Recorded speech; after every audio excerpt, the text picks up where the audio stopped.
Good evening, everyone, and welcome to the Healthy Eating Made Easy for Arthritis. My name is Cristina Montoya. I am a registered dietitian and founder of the Arthritis Dietitian. I specialize in helping women with Sjogren's and rheumatoid arthritis to adopt a non-restrictive anti-inflammatory lifestyle while supporting their gut health. I'm an active participant in Sjogren's advocacy groups and frequently collaborate with the Arthritis Society of Canada and the Sjogren's Society of Canada to develop resources related to arthritis and nutrition for their websites. Now, I'd like to share a little bit about myself and my journey with arthritis. I've been living with rheumatoid arthritis and Sjogren's disease for over 20 years. At 21, the onset of my RA was relatively quick. It evolved so fast that I was bedridden within 2 months of my diagnosis. Sjogren's began in childhood with severe digestive issues, pain, fatigue, and dryness. Over the years, I learned to manage my diseases with a combination of conventional and complementary therapies with a special interest in nutrition, lifestyle, and gut health, and always in collaboration with my healthcare providers and rheumatologists. And today, I'm a proud mama of my miracle boy, Isaac. Despite the challenges of living with arthritis, it is important to focus on those moments of happiness that come our way. Over the years, I connected with an amazing arthritis community outside my family and friends. And as a dietitian living with arthritis, I have the honor of moderating today's webinar. So welcome. Eating healthy is so important for everyone, especially for those with chronic conditions like arthritis. Now, in recent years, we learned that certain foods, eating habits, and meals may help dial down inflammation and reduce arthritis symptoms.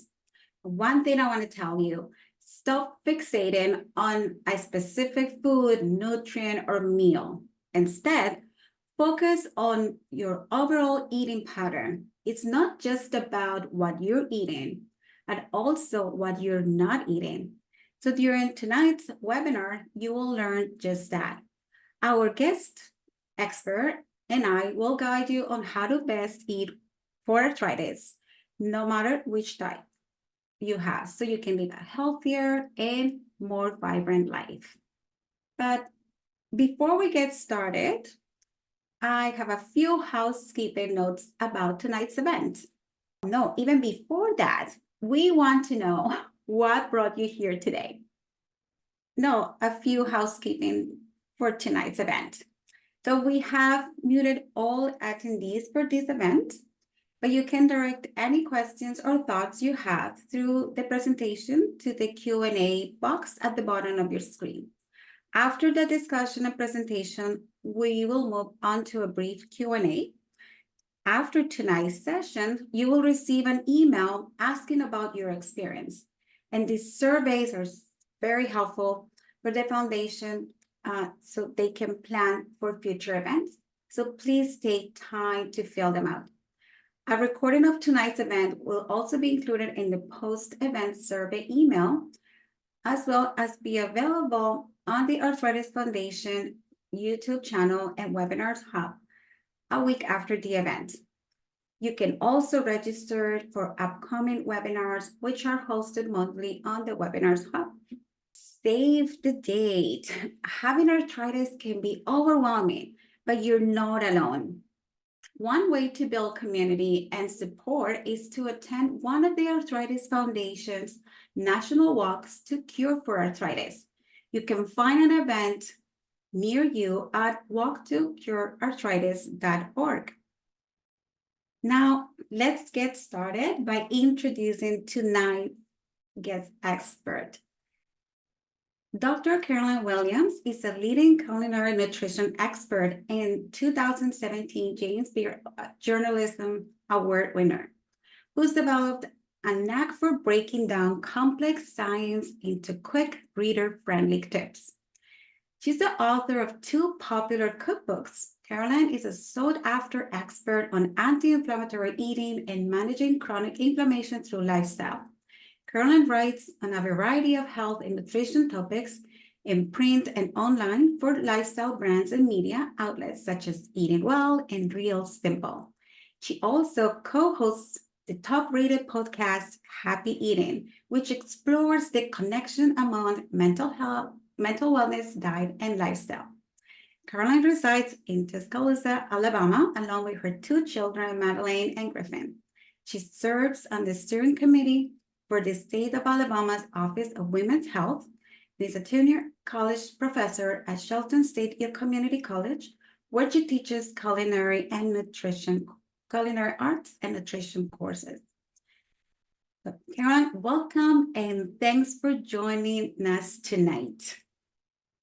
Thank you, Christina. I am thrilled to be here, and I love that we have so many people joining us. My name is Carolyn, as Christina just said, and inflammation, anti-inflammatory eating is one of my favorite topics. It's kind of become the center of my work, actually. I'm excited to share what I know because one of the easiest, or not easiest, but it's, not all diseases, it's clear to see the link between inflammation. Most all conditions affecting Americans today, inflammation is playing a role. But it's not always clear to see. But with arthritis and joint issues, it's usually easy to see a fairly clear link between inflammation and your condition. And so I'm hopeful I can provide some advice tonight to help you get started, or maybe some tips to liven up meals or make meal planning less stressful, to manage your condition or ease symptoms. Okay, so let's start really quick, just a quick review. What is inflammation? Well, inflammation, as it was designed in the body, is actually a healthy immune response. It is designed to trigger the natural healing response in our body. It detects that something is invading the body, whether that's a virus, a bacteria, some kind of irritant or outside compound, and it triggers the immune system to mount an effort to attack that foreign invader, if you will. We need this. It's designed to repair and protect the body, to trigger that healing and repair. A good example of this is like with a sprained ankle. Okay. Let's say you sprain your ankle. You see an inflammation almost immediately. And this is referred to as acute inflammation. It rushes in. The signs are very overt. You have swelling, you have pain. Those are signs of inflammation. And that's a good sign. That is showing that your immune system is aware of this injury, is sending white blood cells in, is sending compounds in that will initiate the healing process. And slowly, as a few days pass, the pain gets better, the swelling goes down. That's inflammation subsiding. And that's how it's supposed to work. That's good. Another example is a paper cut. Let's say you get a paper cut on your finger. It really hurts that first day. It's sore. It hurts the next day too. It gets red. It may be a little inflamed. That's the inflammation rushing in. That's the body doing its job, healing and taking care of it. And then, 2 to 3 days later, it's gone. Okay, the inflammation has dissipated. And that is how inflammation is supposed to work. That type of inflammation is referred to as acute inflammation. Acute has a quick onset. The symptoms are very noticeable. It's going to be fever, pain, swelling, that type of thing. And it's triggered usually by pathogens, virus or bacteria, or by an injury. The key with this, with acute, and what makes it so-called the healthy, quote unquote, type of inflammation, is that it goes away. It's temporary. Now, there's another type of inflammation, and this is what we're going to be talking about tonight. This is chronic inflammation. This is not part of the body's natural healing process. This is essentially inflammation that starts and then sticks around. It's an ongoing low-level immune response that's not good. It's often triggered by lifestyle irritants or foreign bodies, like in our diet, that type of thing. But it can also be due to a disease condition. And the signs, the tricky part with chronic inflammation is before you were diagnosed with any disease condition, is the signs are often really subtle and really vague. And we'll talk about the signs in just a second. But the key with chronic inflammation, what makes it so bad and why it's something we need to manage and get on top of, and I'm not just talking about individuals with arthritis or joint conditions. I'm talking about all individuals. But the key is that it sticks around, and that's not good for our immune system and our overall health. It's also not good for managing existing conditions. Just to kind of recap, chronic inflammation, I'm a very visual person. So when I was just getting into inflammation 7 or 8 years ago and just really studying it, I needed to kind of visualize it in my head. Chronic inflammation, it's not a condition. It's not a disease. It's almost like a small fire burning inside your body, or you may think of it as like a motor running in the background of your body that's constantly burning, okay? And we want to keep that fire burning at a very low level. If we allow that fire to increase, inflammation is going to increase, and we're going to see an uptick in symptoms, in all health symptoms, but particularly in symptoms of existing conditions like arthritis. This is also the type of inflammation that's involved in most all of your types of arthritis, whether it's autoimmune, inflammatory, degenerative, osteoarthritis. And I want to say I do not have arthritis. It does run in my family, but I wanted to share that I feel like I can sympathize somewhat with those who have an inflammatory condition because my children both have autoimmune conditions. They're the same one. They both have it, both developed it. And similar to a lot of your arthritis, whether it's autoimmune based or another type, these are autoimmune and joint conditions are really fueled by inflammation. And there's a lot that we can do that we're going to talk about tonight to kind of tamp that inflammation down and improve quality of life. So this is from my cookbook, Meals That Heal, which I'll be sharing some recipes later. But this is what makes chronic inflammation so hard. If you look at some of these signs and symptoms, stiffness, memory loss, high blood pressure, weight gain, bloating, lack of energy. Well, a lot of these are fairly vague. Like they could be attributed to a lot of different things, but they're early signs of inflammation. That kind of your little red flags that your body's waving before things progress or as things progress to where that things might actually be diagnosable. These are also all things that, you know, are pretty, or a lot of them like lack of energy or bloating, things that are easy to kind of blow off when you're really busy and you're living a busy lifestyle. Easy to kind of blow off and say, you know, that's not worth making a doctor's appointment about, you know, or, you know, there's more important things. But they are little red flags that are important to pay attention to. Okay, this is just a really quick reminder specifically about arthritis. There is no singular cause for arthritis.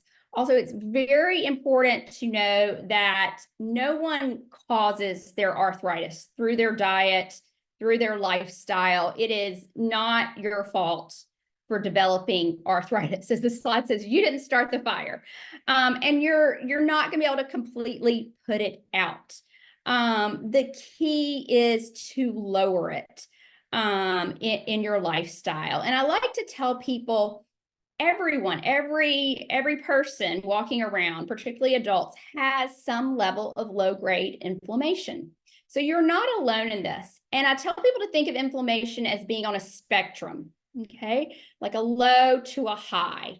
And there are times in all of our lives where, we're really stressed or we're sick or, just things going on. We're not, following the best health habits, where inflammation kind of goes up on that spectrum. And then we can do things to slowly bring it down. So the goal for those with arthritis and joint conditions, but also really for everyone, is to try to keep inflammation at the lower end of the spectrum. That's going to help manage your condition. It's going to help minimize symptoms, hopefully lessen some pain. But for others in your household who may not have arthritis, it's good for them too. They need to be working to keep their inflammation at the lower end of the spectrum, and they have some too. So all the habits we're going to talk about tonight, or all the diet recommendations, these are good for everybody in your house, all ages. So I just think it's important people know that, anti-inflammatory eating isn't some special diet that, just people with arthritis and autoimmune conditions need to follow. This is really a healthy approach for everyone to follow. Okay, ways to tame chronic inflammation. So we have this existing chronic inflammation, and our lifestyle today definitely can aggravate that inflammation and make it grow. I tell people to think about inflammation, like a little bit of chronic inflammation in the body, as like an irritant. And think of yourself as like when you've had maybe just several annoying things have happened at work and you're just kind of irritated. And you get over it, or you think you get over it, and a few hours later you're doing something and something else happens, and you're just a lot quicker to react because of the irritants earlier in the day. Well, that's kind of what chronic inflammation is like in your body. Once you have a low level of it, your body's just a little irritated. So it's a lot more likely to react to other lifestyle irritants, like lack of sleep, or like exposure to different chemicals or pollutants. So some of the top ways to tame inflammation or keep it, get it back to the lower end of the spectrum, are going to be managing stress and mental health, supporting a healthy gut, and we'll talk more about that, getting enough sleep, and getting good quality sleep, regular exercise or movement, maintaining a healthy body size, and then minimizing those chemicals and environmental compounds that aren't natural to the body, as much as possible. And then, of course, eating a healthy diet. Okay, so I want to be real upfront, though, about what a healthy diet or an anti-inflammatory diet can do and what it cannot. So it can really help you gain a better sense of control over your condition. It can ease symptoms. It dials down the inflammation, which is good for your overall health, but also healthier for your joints. It supports a healthy gut. And it can help you maintain a healthy body size. This is important. I don't know if people realize, but carrying just an extra 10 pounds of body fat actually puts about 15 to 20 pounds of pressure on the knees. I was shocked by when I saw that. That's a lot of pressure to add to your knees. The other thing is that one way that it helps curb inflammation is when we carry excess body fat on our body, that fat tissue makes inflammatory compounds in addition to whatever our body may already be, may have or be making. So anytime that we can work to get to a healthier size for our body, it can be a good thing. Okay, what a healthy diet or an anti-inflammatory diet cannot do. It is not a substitute for medication. It is meant to augment medication and any other therapies that you are doing. It alone cannot, stop disease progression or tamp down inflammation. And it cannot repair worn away cartilage. Okay, real quick, I feel like we have little ads inserted in here. This is just a quick reminder about some upcoming webinars and other ways to tame inflammation. So you can see these here for March and April, and you can go to arthritis.org/webinars to register for those. Okay, let's jump into what everyone came for. We're going to talk about some healthy eating basics, and then we're going to talk about we actually make this happen when we're busy, we don't want to cook, that type of thing. Okay, so if we can advance to the next slide real quick. So quick poll. Which food is the most inflammatory? I don't know if we're going to put up an actual poll or not. There we go. People much smarter than me are doing that. Okay. Can we see the results so far? No? Oh. Okay, tomato sauce. And I'm betting a lot of y'all may have said that because tomatoes are a nightshade. Don't worry, we are going to talk all about nightshades because that was a top question we got before this webinar. We're obviously going to touch on gluten and dairy. Those were the other two top questions. So info is coming on that, and we'll come back to this answer in just a little bit. Okay, so really quick. Benefits of an anti-inflammatory eating approach, other than that it can lower inflammation in our body. First, it tends to be higher in fiber, definitely higher in fiber than the standard American diet. But when you really focus on the key foods in an anti-inflammatory diet, it most likely will increase your fiber intake from what compared to what you're eating currently or before you started the diet. The goal for fiber is about 25 to 30 grams per day. And I believe the average in the United States is around 14. The other benefit, and this one is huge, and this is one way that it helps lower inflammation in the body, but an anti-inflammatory diet, and we'll talk about the foods that provide this, is loaded in antioxidants and phytochemicals. Phytochemicals are bioactive compounds found in a lot of your plant foods, particularly your colorful fruits and vegetables. The antioxidants are going to stop free radicals in the body that cause oxidative damage. Why is that important? Because when free radicals cause damage, that creates more inflammation. But also, a lot of the phytochemicals in the fruits and vegetables, they either have antioxidant-like effects in the body or they have anti-inflammatory effects inside the body. So these two things are really key in just improving overall health, but also lessening inflammation. This eating approach tends to be lower in your bad fats, and we'll talk about that, and it's lower in added sugar. So why don't we jump right on into, I know people always want to know, what foods can I eat? What foods should I not eat? That type of thing. Okay, grains and starches, your carb-rich foods. Let's talk about this. Now, I want to say, before we get started, I hate to label foods as good or bad. All foods fit within a healthy diet, and all foods can fit within an anti-inflammatory diet.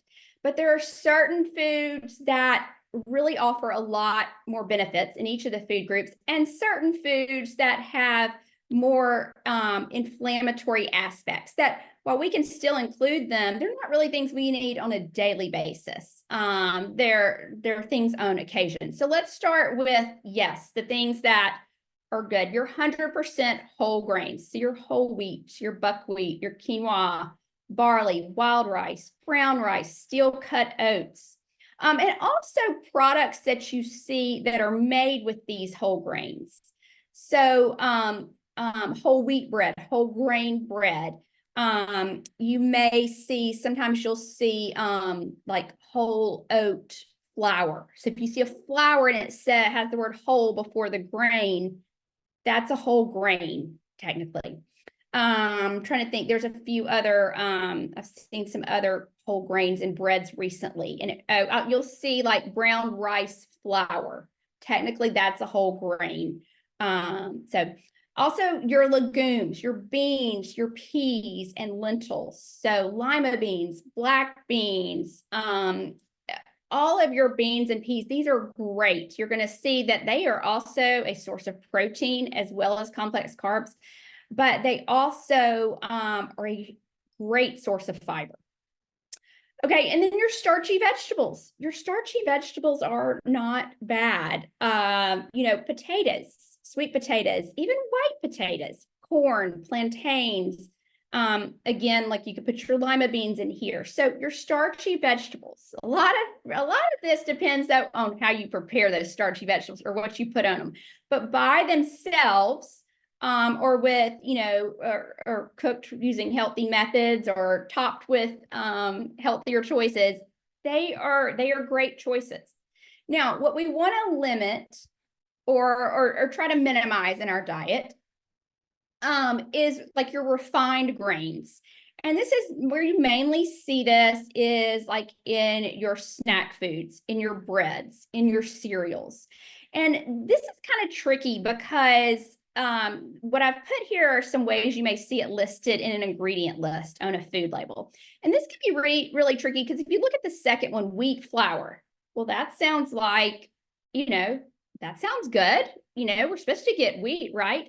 Well, unless it says whole wheat, that's not a whole grain. It's a refined flour. And when they refine grains, they go through and they strip the outer layers off of that grain. And those outer layers are where most of your fiber is, a lot of your nutrients, some of your protein. So when they refine a grain, you're really getting a much less nutritious, lower fiber grain at the end. Added sugars. Added sugars refined grain. Let me say refined grains and added sugars. The abundance of them in our diet is inflammatory. Now, before I get to added sugars, but I want to say I still eat refined grains and added sugars on occasion. I am never going to give up dessert, every now and then, or when I go out to eat. So the goal, particularly with added sugars, is not to eliminate them or never eat them again. That's not the goal at all. The goal is to reduce them, particularly in our daily intake. Added sugars, manufacturers have put them into so many products. A lot of products people don't even realize. Plus, then we've got sodas with added sugars and, sweet foods and that type of thing. We are getting such a huge abundance of added sugars. That's what is contributing to the inflammatory aspect. So if we can kind of pull back, if we can check labels, y'all, if you will start looking, thank goodness food labels changed pretty recently, about a year or two ago, where they have to list their added sugars now. That's what you want to look at, okay? If you start looking at that, that's really key in identifying it. Your total sugars on the food label are not what you need to look at, because your total sugars include your natural sugars and your added sugars. It's the added sugars that are the problem. So if we can really rein those in on a daily basis, keep those to a minimum, then on occasion, we can have that chocolate dessert that we've been craving. We can enjoy a little sugar here or there. It's going to be fine, but it's really the day-to-day excessive intake. Okay, and artificial sweeteners. There's not a ton of clear research on artificial sweeteners. And by artificial sweeteners, I mean like the ones that are chemically made in a lab, like aspartame, saccharin, sucralose. But there's not a clear-cut evidence that they cause inflammation. There is evidence to suggest, and this is being explored further, that they may disrupt our gut health. And that's not good from an inflammatory perspective. But what we also know is that these are outside chemicals or compounds. And if you have a low level of inflammation already, remember your body is going to be a little hypersensitive to other irritants and foreign compounds coming into the body. So if if you have some inflammation already and artificial sweeteners are a regular part of your diet, then they could potentially trigger some additional inflammation because your body is like, what are these things? And it enhances the inflammation. This doesn't mean you can't use them, but just minimize them. Or there are some more, I guess you would call them, they're called non-nutritive sweeteners that come from plants. Things like stevia and monk fruit. Those are derived from plants, and those are what I choose to use when I want a non-calorie sweetener. Those appear to be a little less inflammatory. Okay, fruits and vegetables. I highlight 3 here, but let me just first say, eat all the fruits and vegetables that you can. Eat a diverse amount.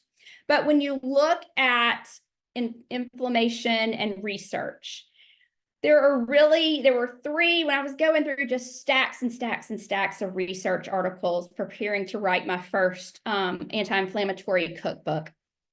There were 3 groups of foods, or 3 groups of fruits and vegetables that rose to the top. I mean, it really got to be obnoxious when I was going through all these studies. I was like, oh, leafy greens again, berries again. But these are really the really key ones. Now, this doesn't mean the others aren't important. They are important, but I found that people like specific numbers or goals. So leafy greens, what research suggests is if you can aim to get a cup a day, this should be a cup a day, 6 cups. Yeah, 6 cups per week. So that breaks down to about a cup a day. You can aim for that. And that includes spinaches, that includes lettuces, arugula, chard. It also includes your mustard greens, turnip greens, those type of things, getting those in. And one thing I want to point out here is a lot of people are like, oh, I'm so tired of salads. This doesn't necessarily mean eating a salad. This may mean putting, some baby spinach or romaine lettuce on your sandwich. This may mean one of my favorite things to do is to stir. I keep baby spinach is always a leafy green I keep on hand because I can add it to salads, but I can also stir it into dishes. I can stir it into a spaghetti sauce. I can stir it into a hot soup right before I serve it, and it quickly wilts. So there are other ways that you can get your leafy greens in if you're just like, oh, I can't do another salad, or you can't do salad every day. Adding it to smoothies is another way, and I've got a great recipe for that later in the presentation. So leafy greens, aim for about a cup a day. Berries, any of your berries, blueberries, strawberries, raspberries, blackberries, cherries and grapes are also good too. Aim for about 2 cups a week. Okay, you can get more, but aim for about 2 cups a week. So about a half to 3/4 a cup, 3 to 4 days a week. They can be frozen or fresh. It doesn't matter. Often your frozen may have more nutrients than your fresh because they are frozen right when they are picked. And when a fruit is picked, it's at its prime nutritionally. And once it's picked, it's going to slowly lose some nutrients. So when berries are picked and then immediately frozen, that locks in a lot of their nutrient and prevents nutrient loss. So fresh is great, but frozen is great too. Don't feel like they're second rate, because they're not. Okay, and then the last group that kept standing out when it came to anti-inflammatory research is cruciferous vegetables. I like to tell people these, if these are the vegetables that when you cook them, they usually stink. Okay, your broccoli, your Brussels sprouts, your cauliflower, cabbages, bok choy, kale. And you can see some of these, you can kind of double dip, like with your turnip and mustard greens and your cabbage and your kale. Those count as leafy greens as well as cruciferous vegetables. So aim to get about 5 servings of those a week. Okay. Gluten and nightshades. Let's talk about this really quick. Okay, gluten. Research suggests that that gluten is not inflammatory, and there's no reason to limit it unless you have celiac disease or a gluten sensitivity. Okay, there is gluten sensitivities are becoming, well, I'm not going to say they're more prevalent. Doctors are recognizing them more. For years, healthcare kind of said, no, you don't need to avoid gluten unless you have celiac disease. There's a new, I guess, term, non-celiac gluten sensitivity, that I guess is coming into the medical world, or it already has. Some providers are a lot more open to it than others, but it's individuals who don't have celiac disease, but when they eat gluten-containing food, they have these symptoms, and when they stop eating them, they go away. Now, it's only diagnosed by, they rule out everything else, definitely rule out celiac, rule out any allergies. But when, but after that, if they usually diagnose it by looking at, okay, do these symptoms come on when you do include gluten, and do they go away when you don't include gluten?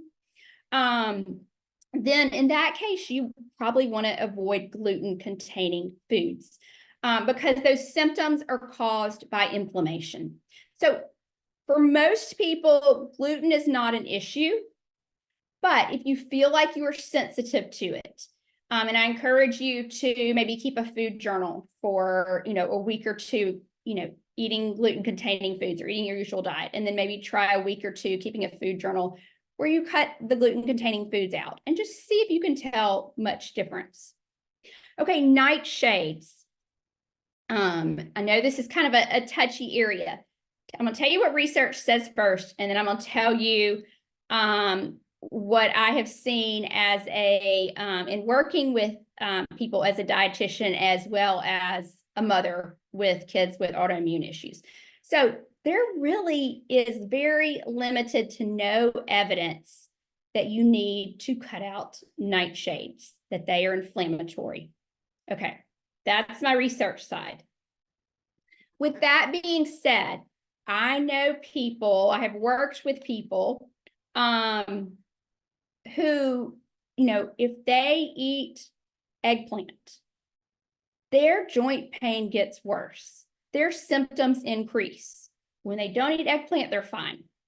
When they eat tomato products, their symptoms increase.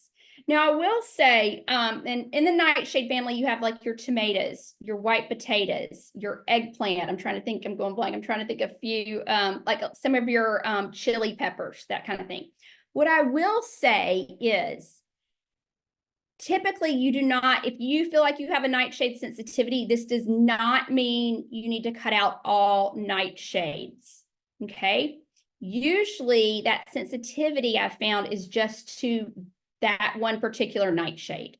So if you find that you are sensitive to eggplant, then maybe you decide not to include that in your diet, because if you feel like it's causing symptoms, that's a sign of inflammation. But I would not exclude all of their nightshades unless you have symptoms, because I've found if people do sense that they have a sensitivity to a particular nightshade, it does not mean that they can't eat all of their nightshades. So the key is really listening to your body. Okay, let's talk about fats. Fats are a good thing. And some of your great fats to have, your avocados, your nuts and seeds. From an anti-inflammatory standpoint, try to get about an ounce 5 days a week. It's a great option for snacking, fiber, protein, healthy fats. Great thing to fit into your daily diet. Extra virgin olive oil. This is something that you should consider using on a daily basis for your low heat or your dishes that you're not cooking at all. Extra virgin olive oil has a unique anti-inflammatory compound known as oleocanthal. And in the research studies that I've read about oleocanthal, a lot of them compare its effects, its anti-inflammatory effects, to that of ibuprofen. And there have been some small studies that have found that regularly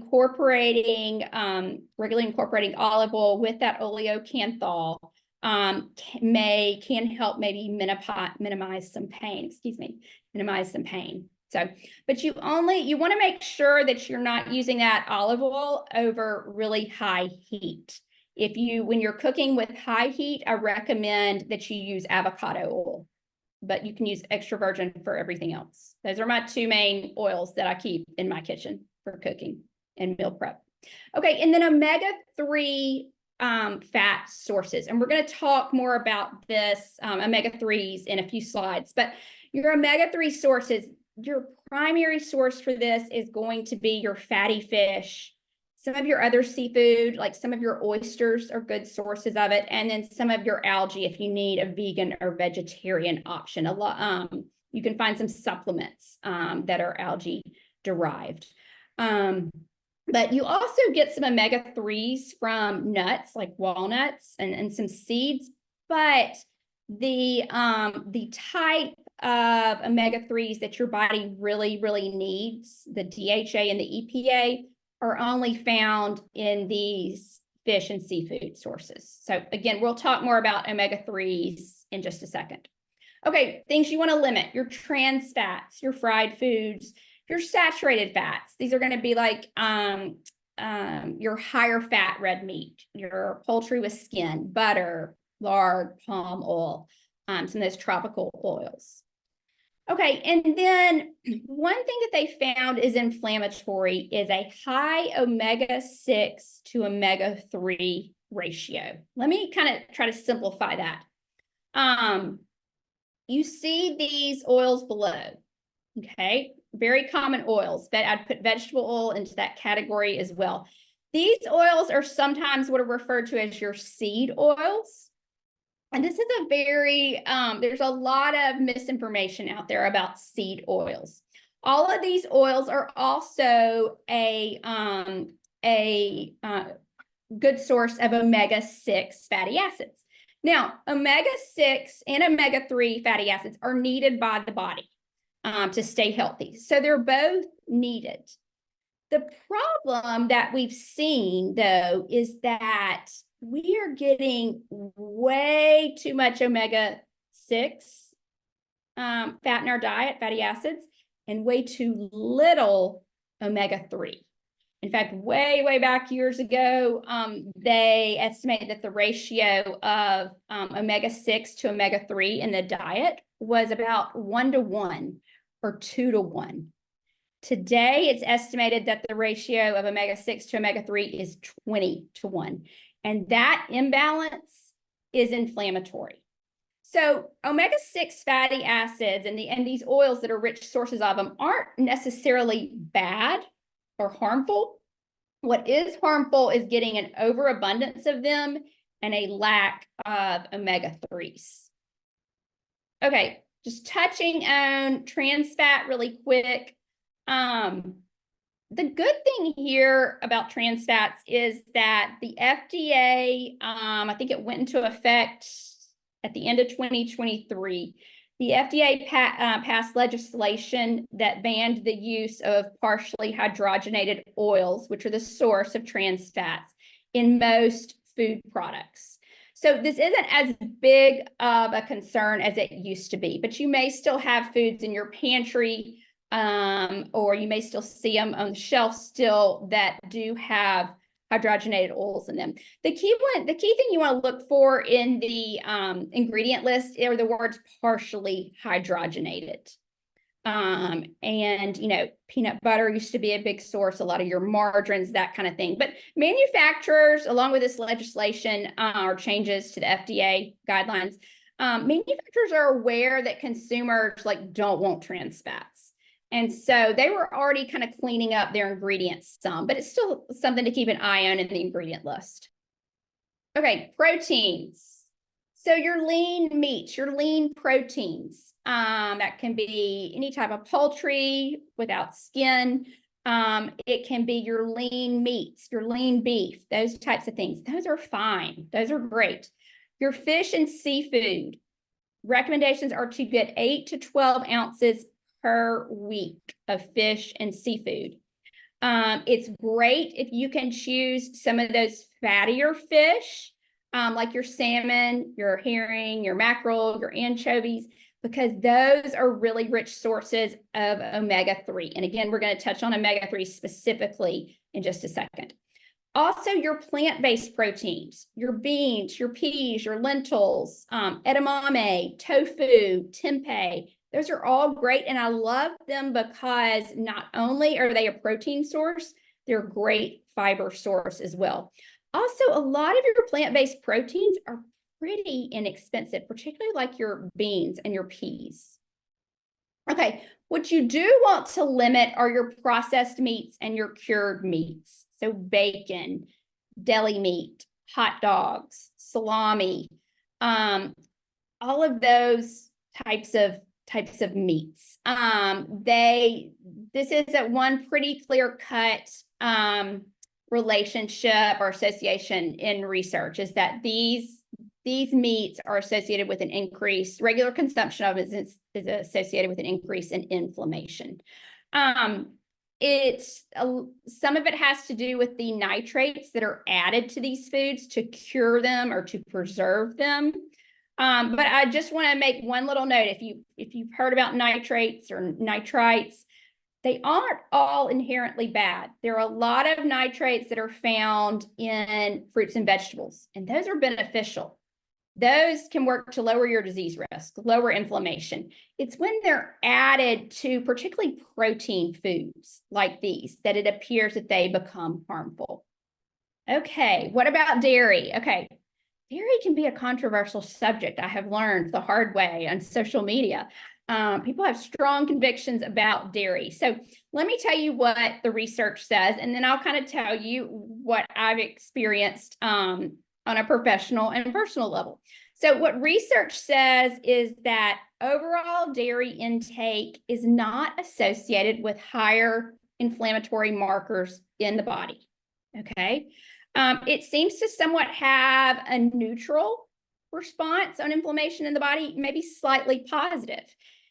Intake of yogurt specifically appears to have a slight anti-inflammatory effect. It decreases those inflammatory markers in the body.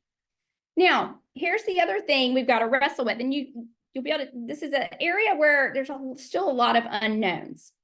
We do know that saturated fat is inflammatory, okay? And so it's important to remember that your full fat dairy is going to be a source of saturated fat. So you want to be careful. What a lot of research, though, is pointing to is that it may come down to specific dairy categories like cheese, yogurt, milk, and they may have a slightly different effect. But we don't know enough now. But overall, I'm not going to say, except for yogurt, dairy isn't going to help you decrease inflammation. But right now, it appears it is not causing your inflammation or aggravating it. Now, the caveat to that is if you have a dairy allergy. You have an allergy, yes, it's going to cause inflammation, and dairy does need to be avoided. Also, listen to your body. This is another area where you need to listen to your body. If you can see direct symptoms, as soon as you consume milk or a particular dairy product, then, it may be something that you want to limit. But I will give you a word of caution about that. A lot of times, if you feel like you have a sensitivity to maybe, let's say, milk, you may still be able to eat yogurt just fine and not have those symptoms. So if you're looking at that you possibly need to cut out dairy, don't assume it's the whole dairy category. Go slowly. Okay, beverages. Okay, green tea. Teas in general, but green teas are a great part of an anti-inflammatory diet. I encourage you to have green tea on a daily basis. Water, obviously, we need it for adequate hydration, daily basis. But let's go through some of these others that, sometimes you hear good things, sometimes you hear bad things. Okay, coffee. Coffee by itself is not inflammatory. Coffee actually is loaded with antioxidants and some good chemicals for you. So coffee, as long as you're not having an excess and you're not getting jittery from caffeine, coffee is fine. Now, you do want to be careful what you add to your coffee. Are you adding a lot of cream that's high in saturated fat? Are you adding a lot of added sugar to it? So be careful there. Juice is fine, but I'm a big proponent of eating the actual fruit rather than drinking it. So I wouldn't make juice like your main staple, a key drink that you drink throughout the day. So it can be a source of a lot of extra calories. And then compared to eating the whole fruit, like if you take an orange versus a glass of orange juice, that fruit is going to have more fiber in it. It's usually going to have a little more nutrients in it. It's going to keep you full longer. So like I said, I'm a big proponent of getting your fruit by eating the actual fruit rather than drinking it. Alcohol. So alcohol, particularly wine, has a slight anti-inflammatory effect when it is consumed in moderation. Okay. It's kind of like the caffeine in coffee. Okay. Moderation is fine. When you go beyond that, you lose any of those anti-inflammatory benefits and it actually becomes inflammatory. So moderation is defined as 1 drink or less per day for women, 2 or less per day for men. So just try, if you drink alcohol and you enjoy it, just try to be aware of that. But having a glass of wine, even most days of the week, is usually not hurting or not aggravating your inflammation. It may actually have a slight anti-inflammatory effect. Okay, your sodas, your regular sodas, source of added sugars. It's just not really something that we need. They don't have any other nutrients in them, loaded with added sugars. If you want to have one on occasion, if you just love a canned Coke, every now and then have one every now and then. But it's not something that anybody really needs on a daily basis. Your diet sodas. Again, we don't necessarily know that they're inherently bad or inflammatory, but remember they do have those artificial sweeteners in them. So just be aware. Again, if you just love a Diet Mountain Dew, then have that on occasion, but try not to have several a day or make them a regular part of your diet. Okay, your gut health promoters, your prebiotics. Prebiotics are essentially fibers in food. That's all they are. And they serve as food for your good bacteria in your gut. So what a lot of times we forget about is we're all into probiotics, which are the actual good bacteria. But prebiotics are important because you want to take care of what you've already got. You want to keep those good bacteria already in your gut happy. And so prebiotics are important, and they're essentially fibers. If you are already eating an anti-inflammatory diet, if you are really focusing on getting that produce, getting those beans and peas, getting those good foods in, then you are getting plenty of probiotics in your diet. Okay. So I tell people not to really worry about that. Focus on your diet and your fruit and vegetable intake, and you'll be covered there. Your probiotics, these are the foods with your good bacteria in them, so that will help repopulate your gut. So your foods with active live cultures, yogurt, kefir, some of your soft cheeses, but yogurt and kefir are really your best ones out there. Now, fermented foods, things like kombucha, tempeh, kimchi, sauerkraut. Let me say one thing about sauerkraut and some of your pickled vegetables. They can be a source if you are buying them from the refrigerated section of your grocery. Okay, if you are buying them on the shelf at room temperature, they're not a source. Okay, they've been pasteurized, have heat added to them that's killed the bad bacteria, but also the good bacteria. So fermented foods are a really great source of probiotics. And so I encourage you to, just make a point to get both foods with active live cultures and fermented food. Just look for little ways to incorporate them into your diet. And, it doesn't take much. I have a podcast and we did an episode on, just how much do you need of these probiotic rich foods each day? And it was about 3/4 a cup of yogurt or maybe like a cup of kombucha. I think it was like a 4th cup of sauerkraut. So it's not a huge amount. One thing I do want to point out, probiotic supplements. I can't, so here's the thing. Your gut, everyone's gut is unique, has a completely different makeup in it. And everyone's gut needs different strains of bacteria. We don't know what strains of bacteria our gut needs unless you want to volunteer to have like a gut biopsy, which, no thanks. So when you buy a probiotic supplement that has certain strains in it, you're kind of taking a gamble on whether those strains are the ones that your gut needs. If your gut doesn't need those, then it's likely not providing much benefit. But hey, if you do, happen to take a supplement that has one of the strains you need, that's great. But I just like to tell people that because I can't guarantee you that taking a probiotic supplement will be beneficial.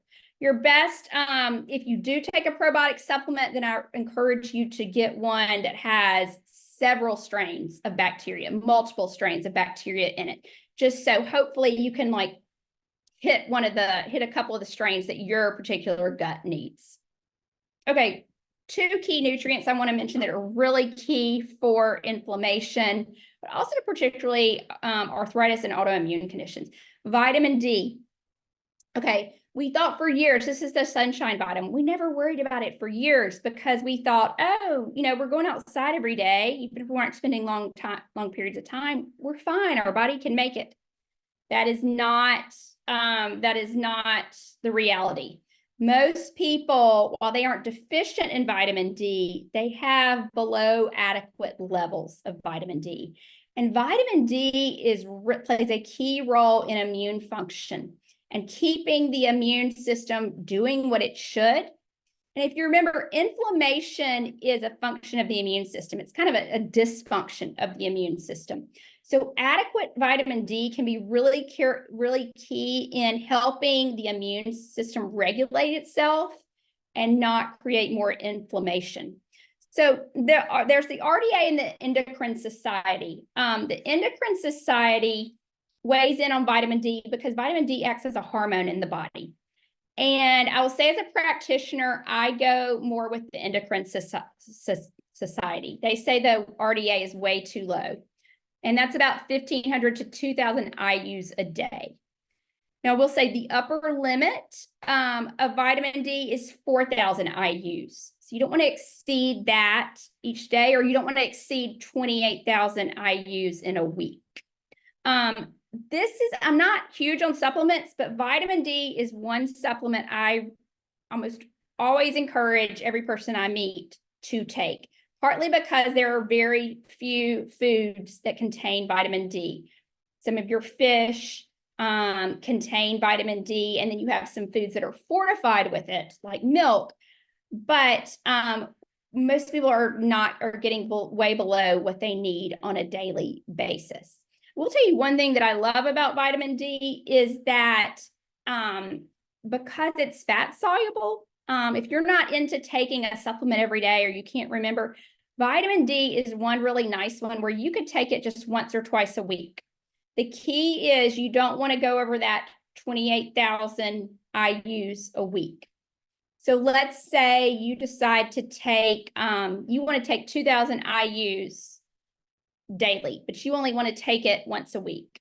So 2,000 times 7 would be around 1,400 IUs, 14,000 IUs. We'll just say that's 15,000 IUs. So you could take 15,000 on that Monday. That would cover you for the week. Or you could break that down into, 5,000 doses. It's up to you. But that's one nice thing that you don't see with a lot of nutrients. Okay, omega-3s. Our diet is way below what we need in omega-3s. And omega-3s are one nutrient where there is they have a direct anti-inflammatory effect in the body. So this is usually a nutrient I encourage people to take unless they are really, really good about getting their fish and seafood in weekly. If you are really good about getting your fish 8 to 12 ounces a week in and making sure a lot of that is some of your fatty fish that's rich in omega-3s, then I would say, you probably don't need a supplement. But if you don't do that, then I encourage a supplement. Now, the key is when you pick up an omega-3 supplement, you want to turn and look at the label, and you want to see that DHA and EPA are really the only two components of it. And you see the breakdown, or they are the majority. So like they're making up 95% of that supplement. Okay, don't worry about any of the others. You want DHA and EPA. And also you want their breakdown to be a 40-60 ratio, DHA to EPA. So if you bought a 1,000 milligram capsule or soft gel, that means you want to find one that has approximately 400 milligrams of DHA and 600 milligrams of EPA. And it will have that in the breakdown on the back on the label. So, and again, I already touched on diet. If you're getting your fish in, you probably don't need one, but if not, you may want to consider one. Okay, so again, which food is the most inflammatory? Well, technically, none of them are inflammatory. They're all part of a healthy anti-inflammatory diet. But again, remember what I said about nightshades. If you feel like tomatoes trigger symptoms or make your symptoms worse, then you may want to try leaving them out for a while and see if it makes a difference. But again, this doesn't usually mean that you need to cut out all nightshades. So there's nightshades offer, or fruits and vegetables. So you don't want to just cut out a group of them altogether unless you absolutely have to. Okay, this is a quick reminder that the Arthritis Foundation has a podcast. You can check it out. You can go to the arthritis site to find it, but you can also search for Live Yes in wherever you normally get your podcast. Okay, let's talk about getting started. Talked about what's good to eat, what we should minimize, but how do we actually make this happen on a daily basis? So how to succeed at anti-inflammatory eating? So there's a few key things, and I'm going to kind of give you some hands-on tips that you can use at the grocery store the next time you go and those kind of things. But real quick, one of the key things is kind of shifting your focus. When people come to me for anti-inflammatory eating or really any kind of therapeutic eating, the first question they almost always ask me is, what do I need to cut out? And particularly with anti-inflammatory eating, yes, there are things we need to minimize that are likely to cause an inflammation in your diet. But I really try to steer people back first to focus on what they need to add. Because yes, most of our diets have too much of the inflammatory stuff, but also most of our diets are significantly lacking in those key anti-inflammatory foods. So really what I challenge people to do is I say, okay, we'll get to what we need to reduce, but I want you to first start by trying to get a cup of leafy greens every day, trying to get 2 cups of berries a week, trying to get 5 servings of cruciferous vegetables. And you may just want to tackle those one at a time. Focus on adding those. What you're going to find is that's naturally usually going to clean up your diet a little and reduce those inflammers. But once you add those key anti-inflammatory nutrients and compounds, then we can focus on really tackling some of the key inflammers in your diet. Also, don't aim for perfection. Perfection is not our goal at all. The goal is really consistency and just being regular with those key anti-inflammatory foods and nutrients. And then, enjoy yourself. If you want to go out to a nice meal and have dessert and have more than, a glass of wine, enjoy yourself. And then just jump right back on your anti-inflammatory routine the next day. Okay, and then these other 3 I'm about to address with some specific tips. So we can move on to the next slide. One of the key things that is essential for preparing meals, making meals come together, is having your kitchen stocked. And so these are some of the key pantry staples that I keep and that I recommend. This is not an exhaustive list, but these are some of the key ones that I try to make sure I always have on hand.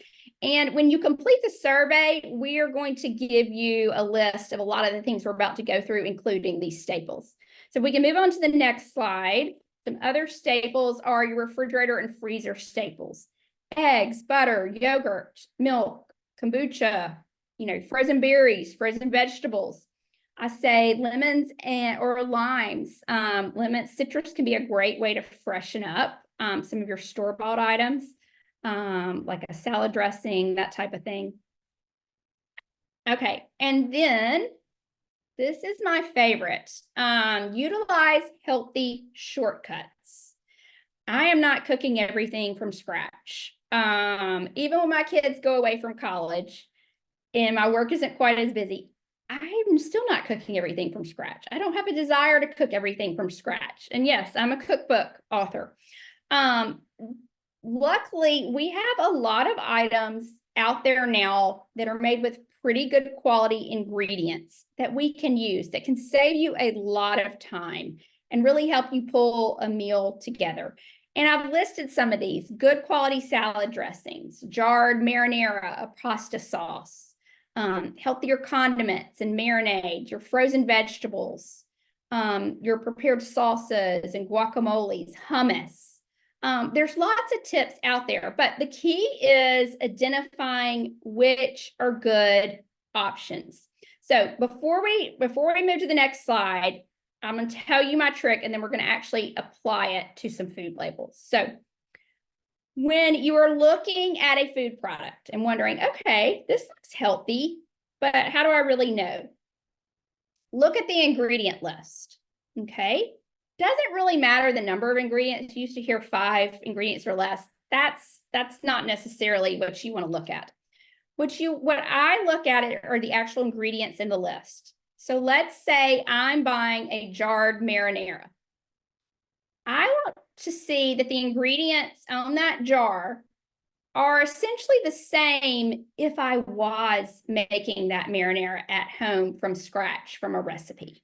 I want to see tomatoes, extra virgin olive oil, garlic, basil, those salt and pepper, those key things, and not much else. Okay, so let's try this trick. We're going to try it with marinara. We're also going to try it with salad dressing too. So if we can move to the next slide, here's an option. So if you look at the ingredients, tomato puree, diced tomatoes, garlic, canola oil, sugar. Okay, so if you compare this to a recipe for marinara sauce, this really isn't ideal. I really don't want tomato puree. I want some actual tomatoes. I'd really like to see olive oil instead of canola oil. I really don't necessarily want to see sugar, at least that high up in the ingredient list. Sometimes you will have a touch of added sugar to balance flavors, and that's okay. But this isn't my preferred option or my best option. So let's go to the next slide and let's look at another. Okay, this one has Italian whole peeled tomatoes, olive oil, onions, basil, salt, garlic, black pepper, oregano. These ingredients look a lot more like what I might be using in a recipe if I was making a marinara at home. And so this is my trick for kind of figuring out, okay, what's a healthier option here? What's a healthy shortcut here? Okay, let's look at salad dressing. Okay, so we've got a salad dressing here: canola oil, vinegar, water, sugar, salt, Romano cheese, natural flavors, xanthan gum. Okay, some of these ingredients we might see if we were making a salad dressing at home, but not all of them. And I really would prefer a little bit healthier oil if possible. Now, it's hard to find salad dressings with olive oil, with extra virgin olive oil, just because it doesn't have a long shelf life when it's exposed to heat and sunlight and that kind of thing. But you can find a lot today with avocado oil. or some olive oil and then like canola oil or something, which would be preferred to me.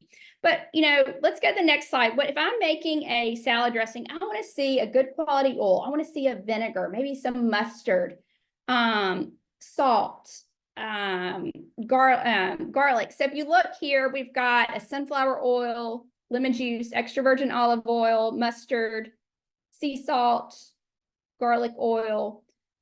I like the look of these ingredients a lot better. Yes, that sunflower oil is one that is high in omega-6s, but it's also balanced in there with extra virgin olive oil, which I like.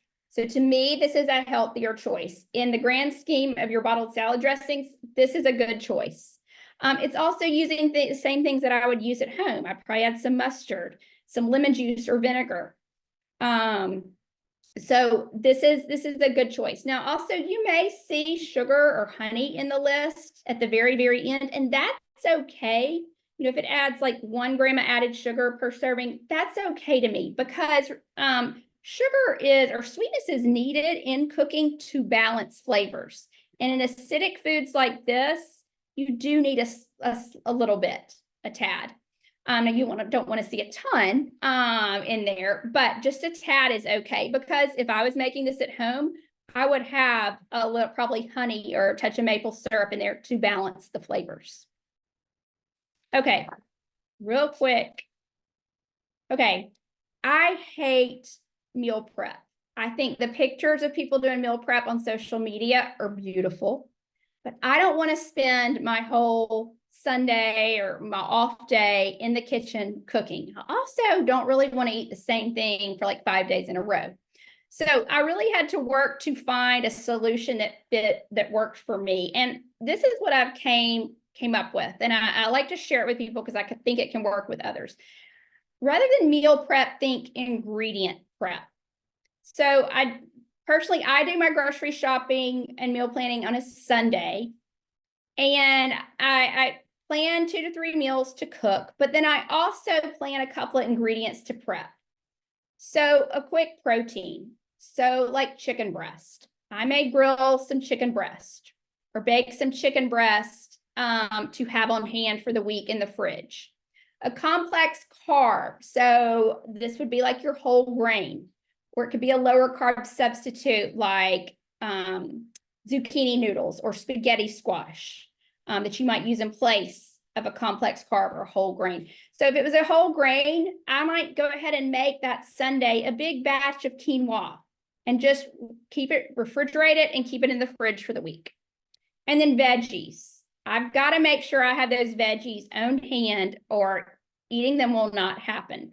So I usually get a mix of fresh and frozen. I like to get baby spinach, as I mentioned earlier, because it's a lot less likely to go to waste in my house, because I can use it in salads and grain bowls, but then also I can stir it into soups. I can stir it into saucy skillet dishes.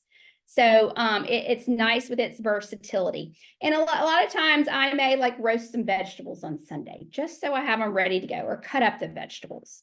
And then sometimes when I'm feeling really, really ambitious, I might make a soup for the week, or a salad, like a chicken salad, just so I have something to grab for lunches during the week. And so this has really worked for me. When I have a healthy protein, a whole grain, and veggies on hand, you can really combine a healthy meal. And I'm about to show you how you can do that. Let me show you some ideas though first for some quick meals that you literally can throw together. Now, don't worry, we are providing this in the handout that you get once you do the survey. But some of the best meals that I make don't have a recipe. And they really come about by like, okay, what do I have in the fridge? What do I have in the pantry? And I just combine stuff in there. But I'll let you read through these. And again, these will be in the handout that you get, because I know we're getting short on time. But let me go to the next slide. I was talking about having those prepped ingredients on hand. If you have some of those prepped ingredients, you can build your own bowl, okay? Or your own grain bowl. It could be salad bowl or grain bowl. So you just start with 1.5 to 2 cups of leafy greens, You may want to also add in a cooked grain here, like quinoa or brown rice, on top of that. Then pack in your veggies or fruit, whatever veggies you have on hand or fruits that you have on hand. You can throw some of your roasted vegetables on there. You can throw some, frozen peas that are in the freezer that you defrost for a second. Throw some berries, throw some apple, cut up apple, cherry tomatoes. Okay, let's go to the next slide. Third step, add your protein. So this is where that prepped chicken breast that I cooked can be a great place to use it. But also things like hard-boiled eggs, or if you haven't prepped chicken, get a rotisserie chicken and use some of that meat. Steamed shrimp, edamame, canned salmon or tuna, canned beans. You can add more than one protein here. And then we kind of get to the fun part. So step 4, add 1 or 2 extras. It may be a fun cheese like a feta or goat cheese. It may be a Parmesan, diced avocado, a dried fruit, a toasted nut or seed, olives, but add 1 or 2 of those in there. And then you're going to dress it and season it. I have a neighbor that jokes, she's like, when I come look in your fridge, all I see are condiments. I love condiments, healthy condiments and dressings and that kind of thing, because they can help something like this totally come together. So you may add a homemade or bottled vinaigrette, a tzatziki sauce, pre-made tzatziki sauce. You can take a pesto and thin it with a little vinaigrette to make a drizzle to go over it, a salsa, a peanut sauce. And you will really end up with a really flavorful, hearty, healthy meal. So we're going to give you these directions as well. As well as these will be on the handout, but just snack ideas and ideas for the go. None of this will come as a surprise. I think we've talked about most all of these as we went through things. But just looking for these on the go or packing these things when you know you'll be on the go. Okay, and then I am giving you 3 recipes from my cookbook. We can go back to the smoothie. One is the smoothie. When I created my first cookbook, I was determined to figure out how I could make a smoothie that had greens in it and my kids would never know. This is what I came up with, and they do not know that it has some leafy greens in it. The key is using berries, and the darker the berries, the better. But this is a really good smoothie, and you'll get the recipe for this in the handout as well. This is also found in my cookbook, Meals That Heal, which is quick and easy anti-inflammatory recipes. And I really designed this for the whole family and to be quick and easy. So you'll get that recipe, and then if we can go forward 1 slide. This is also in the cookbook. It's a sheet pan, salmon, and sweet potatoes and green beans. So you'll get that recipe as well. And then if we can go 1 more slide. This is great if you are trying to cut out gluten, or you have someone with celiac, or, you don't have to necessarily be gluten-free to enjoy these, but gluten-free chicken tenders. You'll get that recipe as well. And all of these recipes are in my cookbook, Meals That Heal, which you can find. You can scan this QR code, but you can also find it on Amazon, most major retailers. Amazon's probably the easiest, and it's usually the cheapest as well, I'll be honest. If you need quick, easy recipes that are family friendly and anti-inflammatory, would love if you considered one of these cookbooks. So you can scan that QR code to go straight to purchase it. And then at the very bottom is my Instagram handle, Real Food Real Life _RD. You can also search my name, Carolyn Williams. So I would love if you followed me. I put out anti-inflammatory content on a pretty regular basis. So I think we're going to move to questions now, which I'm sure we have a lot. Hi, Carolyn. Wow, that was amazing. Such a you. great refresher. And one of my favorite things that you said is that I hate meal prep. I do too, especially with arthritis, expecting to stand Oh, for hours in the kitchen is just not realistic. So I love that you said that. yes, yes. So yeah, so what is a few questions? What are the best oils for cooking? Avocado, peanut, or coconut? So my preference is for high heat cooking. For medium high, high is avocado oil. If I'm cooking over low, medium low, or I'm adding an oil to like a salad dressing or marinade or something, I'm going to use extra virgin olive oil. Those are my two go-tos. Is it better to do sugar substitutes or real sugar when given the choice? It's a toss up. I guess if you're choosing, I tell people when we talk about reducing added sugar, if you just love having a spoonful of real sugar in your coffee every morning, don't stop doing that. Keep doing that. If that really makes you happy and that's really how you love your coffee and that brings you joy, don't cut that out. Just look for other ways to cut it out. With the artificial sweeteners, it's not so much the inflammation. It's just the fact that a lot of them are foreign compounds in our body. And even though the FDA says there are no long-term effects, we really haven't seen what ingesting these chemicals every day over a period of 30, 40, 50 years may have, because we haven't been researching them that long. To reduce added sugar at times, and when it won't make a difference to the taste of the food too much, it won't decrease my satiety of the food, I will choose like a stevia or a monk fruit. I will say, if anybody has tried, I've heard people say, I don't like stevia. One thing that I have learned, and this may be true with monk fruit, I don't know, but every stevia brand tastes a little different. I tried stevia at first and I hated whatever it was, the kind that I bought, the brand. And then I tried it again somewhere else, I think when I was eating out, and I was like, this isn't bad. So if you've tried one of those and you don't like it, the taste will vary slightly among brands. Okay, that's a great tip.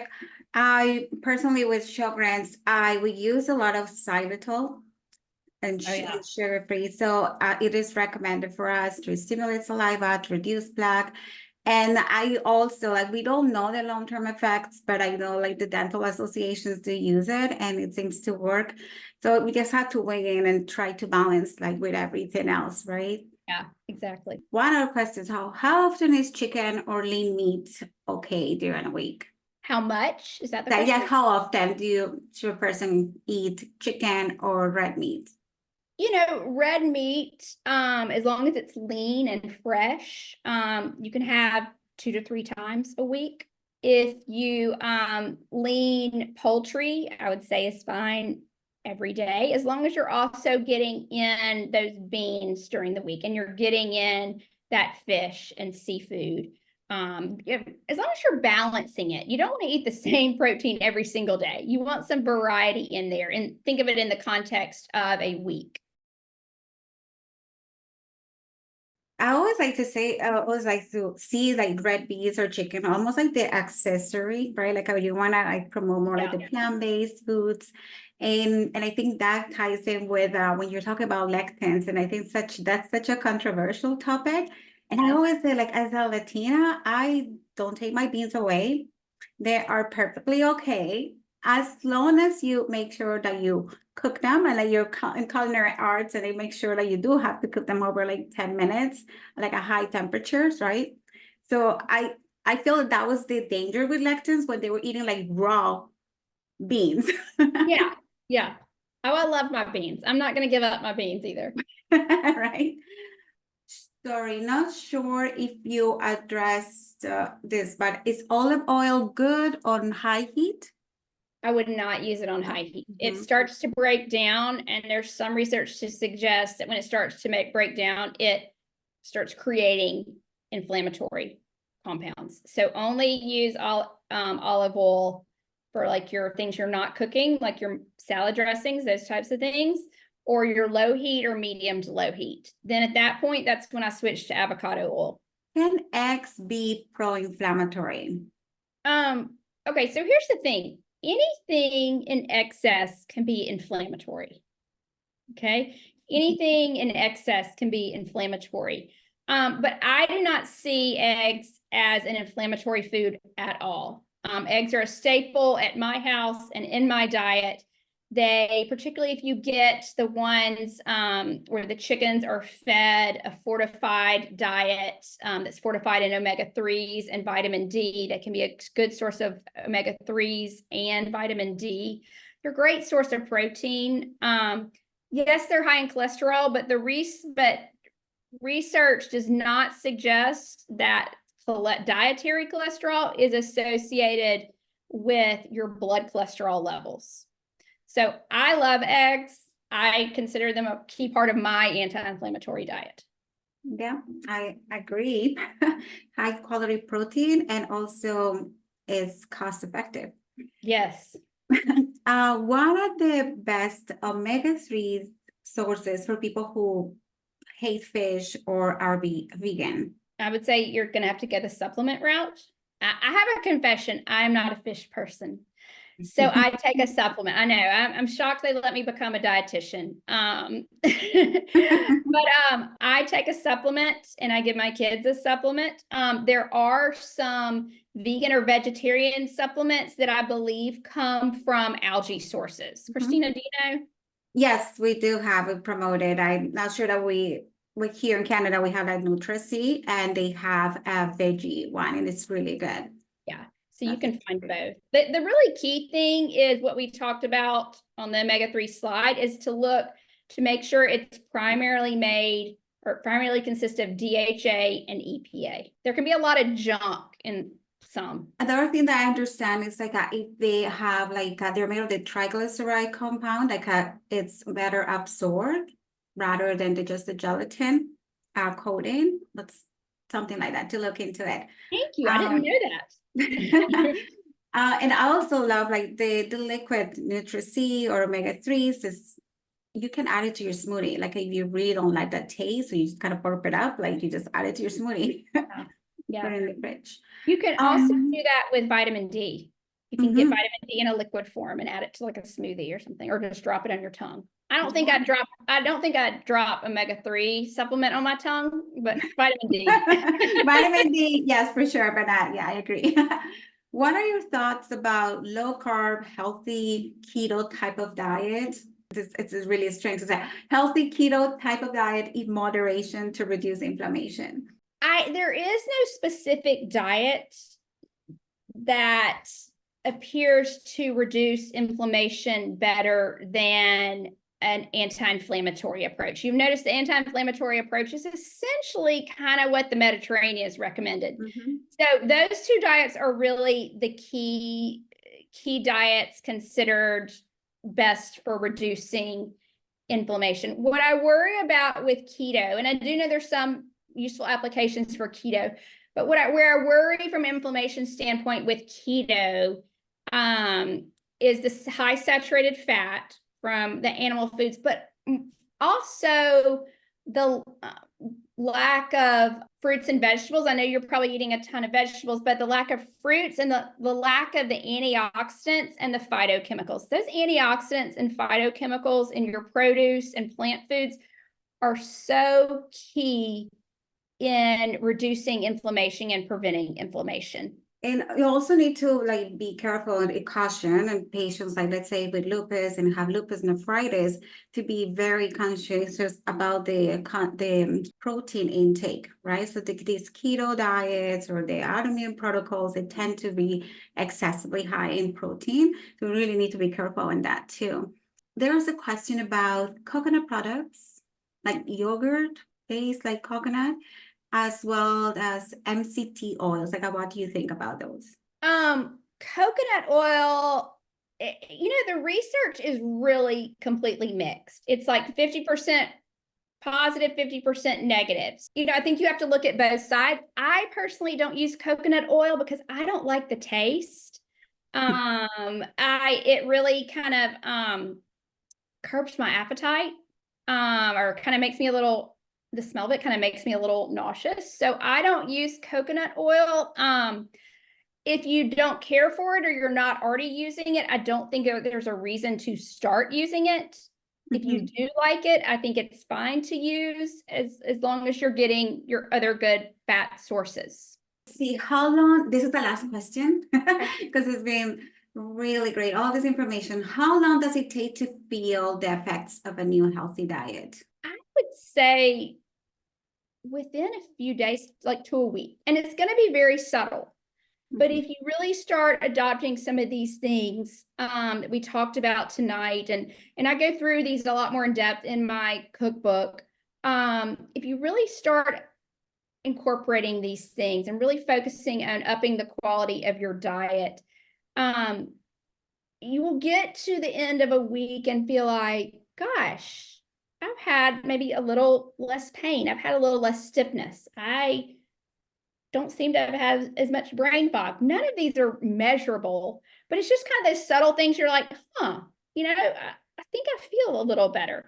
But it's gonna gradually build. Another thing, and I discuss this a lot, is like I live in with arthritis for 20 years, and the benefits of living or having an anti-inflammatory diet or Mediterranean diet is that you're also preventing cardiovascular diseases or other chronic illnesses. So if we remember about chronic inflammation, it's not only about arthritis, but it's also about other chronic conditions. So if you can start a healthy lifestyle, anti-inflammatory lifestyle, and eating, imagine if you don't add more diseases into your body. So I feel that that's the greatest benefit of also implementing an anti-inflammatory diet. It really is. This eating approach is really the very best for reducing your risk of other conditions, like you said, heart disease, cancer, diabetes, autoimmune conditions. It really is. It's really ideal for every person to follow, but I think people with arthritis and autoimmune conditions may get some additional benefits. No, absolutely. I don't want to deal with diabetes right now. I'm okay. So let's just deal with arthritis. So I feel that we have come to an end. Thank you so much, Carolyn. You were a wealth of information and great tips. Thank you so much again for lending your time and expertise tonight. Thank you. And so, we are going to continue just to wrap up our event here tonight. Before we sign off tonight, just a reminder that we have several resources and events to help you manage your arthritis. Live Yes Connect groups, the foundations, Live Yes Connect groups are a great way to connect. The great way to get support and learn more ways to manage arthritis. Groups meet in person or online. This weekend, the foundation is hosting 2 events for the military and gout groups, featuring celebrated experts in the field. And I'll also be hosting the AXSBA Connect group on healthy eating. That will be in June. So please go to Connect Groups at arthritis.org for more information. So in a few days, you will receive survey asking about your experience, and please take the time to fill the survey out completely and honestly so the foundation can best serve you in the future. At the end of the survey, you will also find a link to a quick starter guide, healthy eating guide for arthritis with highlights of what we discussed today. So thanks again. Please talk to your doctor about adding any new supplements. Always remember, work with your health in collaboration with your healthcare provider. So thank you so much and have a great rest of your night.